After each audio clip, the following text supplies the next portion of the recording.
Alright guys, it's the OG Gamers back at it again with Call of Duty World War II. Oh, that was A disappointing fart. that was a very disappointing fart. But Shouldn't yeah. have even tried. So it's Skeetur and Kamikaze, which I feel like your name is very bad for a World War II game This doesn't take place in the Pacific at all, so we're safe. or Pearl Harbor. But yeah. Anyways, so we're playing Call of Duty World War II. This is probably the newest game we've played on the channel yet. Party chat. Yeah, I still have it set up as party because we were doing whatever with the mic, but it's fine. It won't affect anything. Like it won't affect bandwidth or anything like that. Nah, because it's just... Yeah. We don't even have the mic set up. True. But It's just, I think that means it'll fucking mute everyone for us. True. So we're playing Call of Duty World War II. Now I briefly had this on Xbox, and then my roommate he got his own Xbox, so he took his hard drive away, and I couldn't be bothered to get this game. I'm one of those Battlefield diehards at this point. But I grew up playing Call of Duty, the original Call of Duties. I actually have Call of Duty 2 on my MacBook, and I remember in high school playing Call of Duty 3, 4, like Modern Warfare and everything, and Black Ops. World at War was a phenomenal game. Like that, I think that was the one that introduced zombies and everything. And World at War is still probably in my top 5 favorite games of all time. It's such a great game. But yeah, so like you remember in high school, like when Black Ops 2 came out and everybody was playing it. Yeah. Like, and I remember like in high school, like I'd play with guys that I never talked to in high school, and we'd have so much fun playing an Xbox Live. And then they don't want to look you in the eye the next day. Exactly. But yeah. So tell us some stories about Call of Duty. Let me think back, because I want to say I started with Modern Warfare or Modern Warfare 2. I think that was like when I was in Boy Scouts, that was our lock-in game. It's just we'd all bring either Halo or Modern Warfare. Oh, like some guy bring like a 360 and yeah. I had a Black Ops on PlayStation as well, because once I joined the Air Force, I got a PS3, and all my buddies had PS3s. And we used that to keep in touch with each other once we all kind of went our separate ways, different corners of the globe. Right. And it was great because PSN was free. And, I mean, the servers were always really good. But we used to play, I think it was, the original Black Ops 2. And then I remember when Call of Duty Ghosts came out. That was a big one. I never played it, honestly. It was all right. The campaign was just horrible. That's when I finally realized that campaign modes can't suck. Because everybody always says that the campaign on like Black Ops and Black Ops 2 was horrible. And I was just like, no, I have fun with it. But then once it became more of an online gamer, right, I really started to understand that there's such a thing as a really bad campaign mode. And yeah, so I went there. So anyway, what map is this? This is the Gustav cannon. Oops, almost team killed. Oh man, oh yeah, friendly fire is Yeah, I'm on the hardcore team deathmatch. I don't play that standard shit. Oh, hardcore parkour. Yeah, that 1911. Which would make way more sense if my main arm wasn't a fucking Sturmgewehr. I'm digging the Irish flag too. Very It was the easiest thing for me to make. I wanted a paint job, and I was just like, okay, Irish flag. Hey, nothing wrong with that. Damn. What was that joke we made in high school when we figured out that it was like Irish, British, German, and French? Like you said something about like, man, it's like fucking World War II inside you, isn't it? And then you're like, what? You're Irish and German, aren't you? Irish, English, Scottish, and German. Yeah, like it is. Like we just got one big fucking brouhaha pub fight going on. That explains our alcoholism, though. Yeah, part of me wants to fight in the beer hall. The other part of me wants to fight in the pub.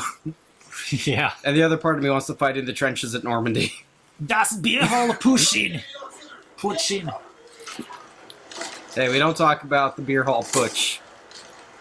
I've been watching a Netflix series about like Hitler's inner circle. Yeah, I started watching that and I kept falling asleep. Not because it's not interesting, but because every time I come home and watch Netflix, I'm tired. Yeah. Oh, nice. Kill that fucking fedora motherfucker.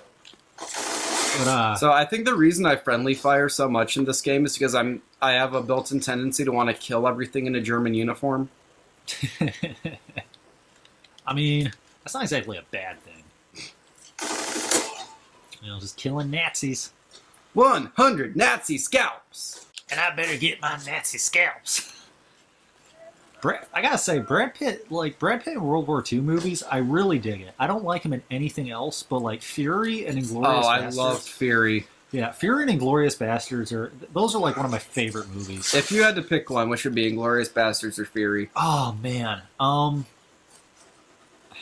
that's a really tough one because like Quentin Tarantino, I feel like he's kind of been his own little category. Yeah. I mean, even though they're both World War II movies, it's still apples and oranges. It really depends what mood I'm in. I think Inglourious Bastards is great if you're feeling just kind of, yeah, America, or just kind of in a weird mood. But Fury's based on a real story, isn't it? I think so, yeah. And that one's just really, it's gripping, but in a different way. I really don't know. I can't answer that question. I still think one of my favorite quotes from any movie is, because I use this at work when all my coworkers are speaking Spanish. Oh, yeah? I look at them, I go, listen, this is an American tank. We speak American. If you want to speak Mexican, go find yourself a Mexican tank. They're like, what are you talking about? We're not in a tank. But we're at war. With Wendy's.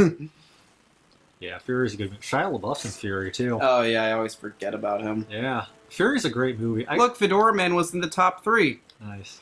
I guess I'd have to say right now Fury. But that's not to say that I like Inglourious Bastards any less. It's just, if I had to pick one movie to watch like tonight, I think I'd be more in the mood for Fury. But I also feel by the end of this video, I'm probably going to be more in the mood for Inglourious Bastards. So, if that makes any sense. I feel like by the end of this, I'll probably watch that. What's that old John Wayne World War II movie? Longest Day. Yeah. That's a great movie. That's probably like one of the greatest movies of all time. Because that was like John Wayne and, gosh, I can't remember. I remember having to watch it in like my 7th grade history class. Mr. Wilson had us watch it. And it was over the course of like 4 days because it's a fucking long-ass movie, but it was a great movie. Everybody was so bored of it. I thought it was the coolest thing ever. Yeah. That's especially because, me and you were probably the only 2 people in that school who would try a John Wayne impersonation, not because we'd be good, but because we were familiar with him. Is that you, John Wayne? Is this me? Who said that? Who the fuck said that? Who's the cocky little twinkle-eyed, piss-toed motherfucker that said that? I will fucking choke fuck you to death. Sir, it's me. Oh, we got a joker here.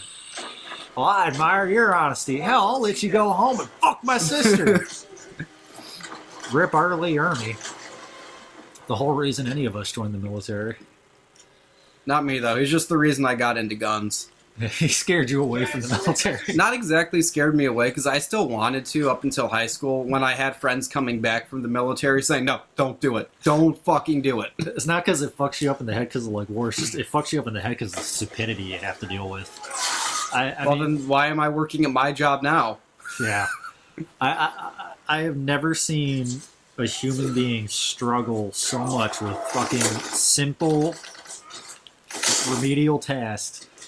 I've never seen it that much struggle in my life until I joined the Air Force. And we had a guy, so we had, it was like for STD awareness, and our squadron got pretty much voluntold to do like an STD test. So we went to the health clinic. They gave you a cup and a bag. And so, pretty simple. You come in the cup, you put it in the bag, you give it to the people. This one dumbass, he comes in the cup, has the bag in his hand, and puts the cup right on the desk, lid open. And she's like, no, it needs to go in the bag. You know what this fucker does? Pours it in. He pours the fucking cup of cum in this brown paper bag, and he just flops it down on the desk. And she's just like, what the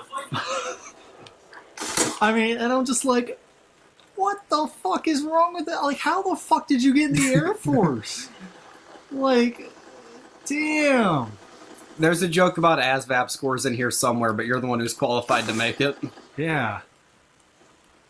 I mean, my mom's boyfriend, he was a Marine, but he definitely wasn't an ASVAB waiver. He's a smart guy. Like, we always say he seems more like he'd be in the Air Force because he's just a really intelligent guy. But, you know, I joined the Marines, more power to him, you know. Join what makes you happy.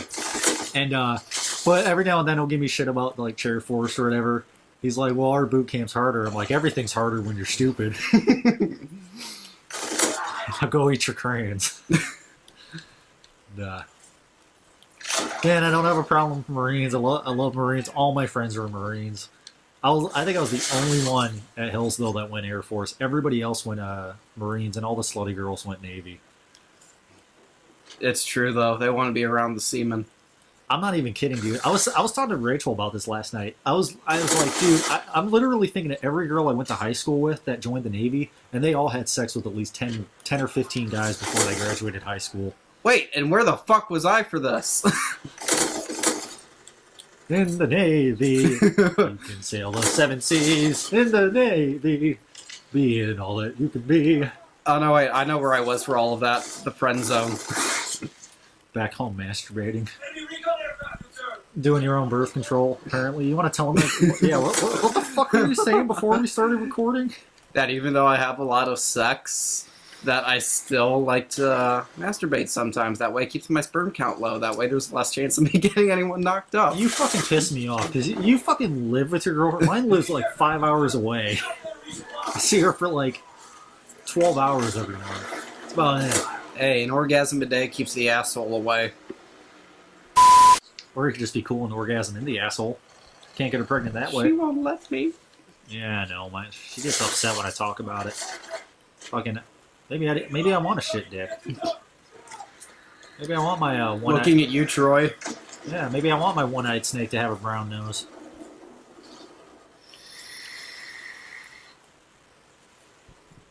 See, that's another guy I know who went Air Force, and I just have not seen him since. He's still alive, just in case anyone's wondering. He's just married. Yeah, that'll happen. I don't know. It's hard to keep in touch. I know when I was in the Air Force, like I mean, I made an effort to keep in touch with people, but it's just hard because, like, especially with my family, I actually talk to my family less than my friends, and it's not because I didn't try. It was just because our schedules never lined up. Yeah. Like, when I was off duty, my mom would be working or my sister would be in school, and also different time zones and stuff. And that played a big part in it, was different time zones. And it's just hard. And but I gotta say, one cool thing about the military, and this goes across all branches, is snail mail, like writing letters and stuff. And I really learned to appreciate snail mail because even after basic training, I was still getting letters and stuff from like people that I went to church with and all that. Like I had my buddy Abe Dane sent me this awesome book and a great letter. Megan Golnick, you remember the Golnicks? Yeah, Megan and Andy, they sent me a little card and everything, and you know. It was a great card, you know, like, hey, we're so proud of you, you know, thanks for your service and all that, and hope everything's going well. And I wasn't expecting it, because I hadn't talked to her in, like, years. But, you know, the church that I went to youth group at, they... Oh, I finally get a care package, and then we fucking lose. Damn. But yeah, the church that I was going to youth group at just shared my mailing address, and they decided, hey, like, I know that kid. Hey, look, I got the Bronze Star for killing all of them. Yeah, I'll have you know I'm a Call of Duty veteran, Bronze Star. But yeah, so letters were awesome. I love getting letters in the military. I still have all the letters too. I've saved them all, and, except from that one girlfriend that I had that Dear John me. I think I still have some of those letters. I burned the pictures though, because she Dear John me bad. Haven't seen Dear John, so you might have to explain this. Dear John, it's an expression pretty much when Jody gets your girl, and then the girl pretty much writes you, Dear John, fuck you, we're breaking up. I've cheated on you like 7 times. And Apparently, one of the phone calls I had in basic, I called her. She didn't answer the first time, and I was like, okay, whatever. And then but I was just like, I got 15 minutes. I'll try calling again. Right. And I found out months and months later, after I got out the Air Force, apparently she was in bed with 2 other dudes. The fuck? You know what my dumbass did though? Anyways, Called her? we got back together. I should fucking choke you right here. Yeah, that was my dumb E3 move. But I didn't marry her. I'm one of the few E3s that didn't get a Mustang on 30% interest and didn't get married.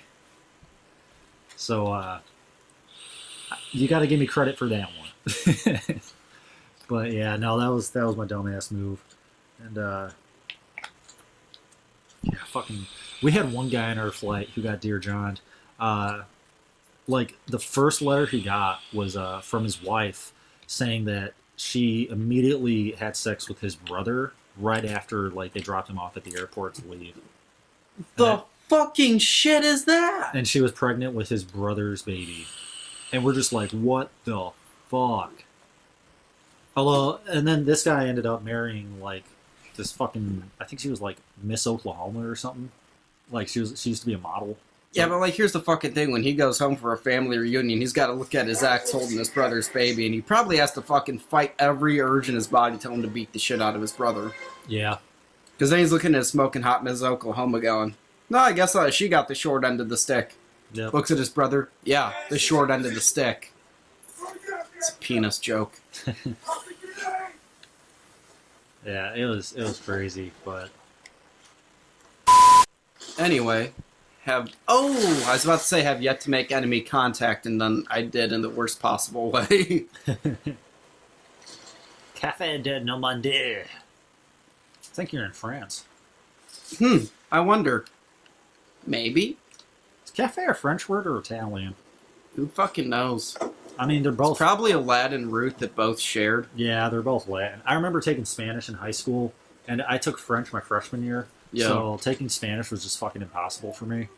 And shout out to Miss Goldsmith, though. She was awesome. Because, one, she was my neighbor growing up. Like, I used to shovel her driveway and all that. And so she gave me a break all the time because I was always skipping her class. And she eventually asked, she's like, do you just not like me? I'm like, no, I don't understand Spanish. I took French, and like for some reason, I actually remember the French more than I remember the Spanish when I'm learning Spanish. Like, because they're both derived from Latin. And she gave me like this little quiz, like a French quiz. Right. Because she also knew French. And so essentially, I tested out of Spanish by taking a French test. And I didn't actually do that well on the French test, but she's like, you know, you have a good enough understanding that I can give you the base credit for this. And although this was like, I think our class was one of the last classes where you didn't need a foreign language right. For the MME. You only, like, it counted as a fine arts credit, which I got covered by choir. Because I was one of those choir careers. Seriously, choir. Choir? I had a lot of fun in choir. Shut up. Was it fun with the men? It was, well, there was only like 5 guys in choir.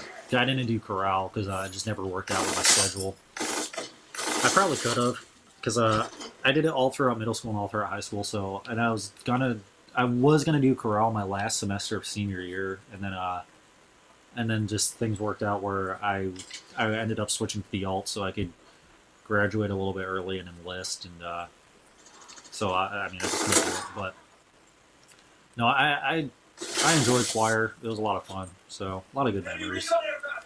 You know, I feel like if I watch the way I die in some of these games, it feels like a Quentin Tarantino movie. Damn. Especially when I get killed with like an MG42, because then you're just getting ripped apart by bullets. And there's no pretty way to die by MG42, ever. Is there a pretty way to die in general? Yeah, it involves 3 prostitutes and some handcuffs. And a shit ton of cocaine. Oh, man. So tell us some more stories. Stories about what? I don't know.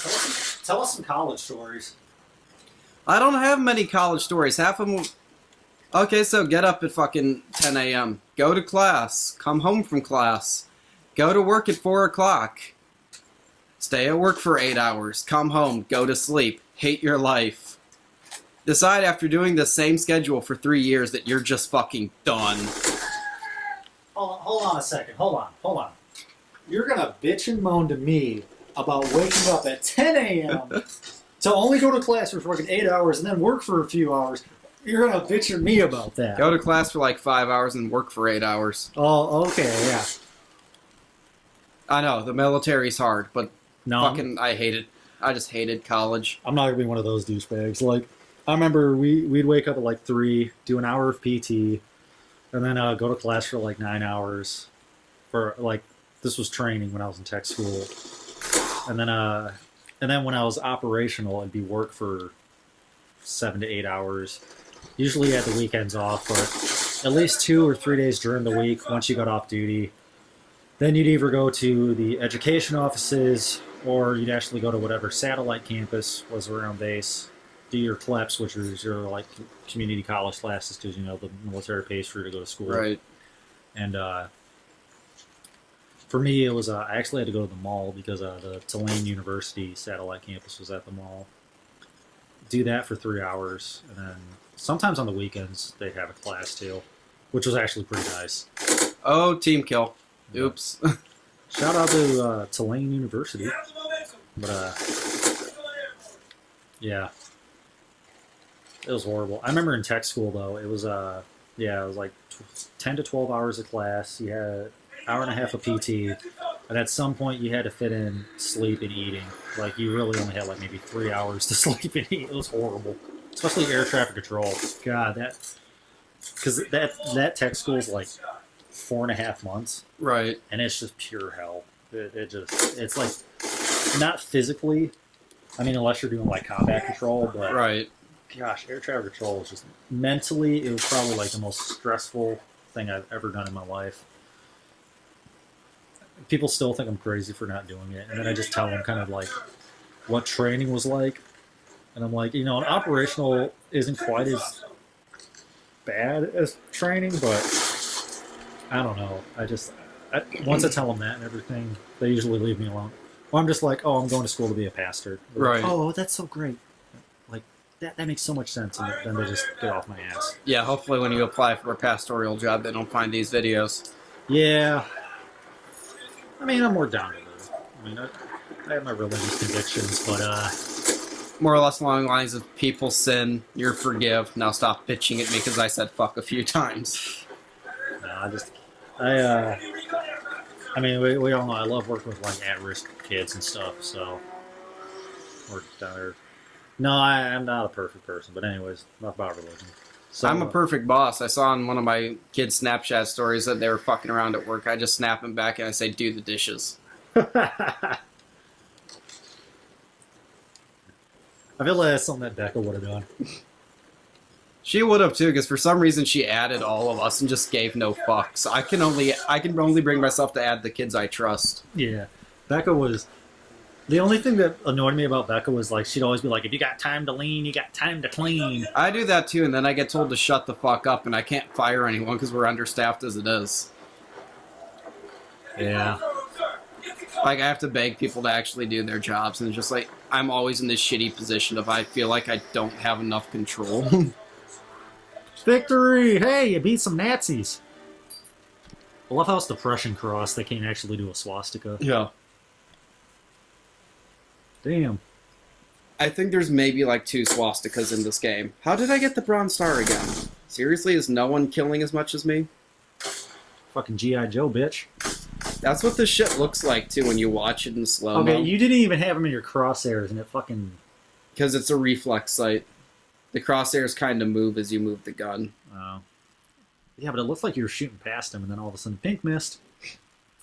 Pink mist, the Sierra mist of the military. But, alright, so that's Call of Duty. Let's, BF1? Yeah, I guess, and then we can do, like, compare and contrast, I guess. Yeah, so let's, leave this, so let's see, how you ranked up, or, okay. And, off to BF1.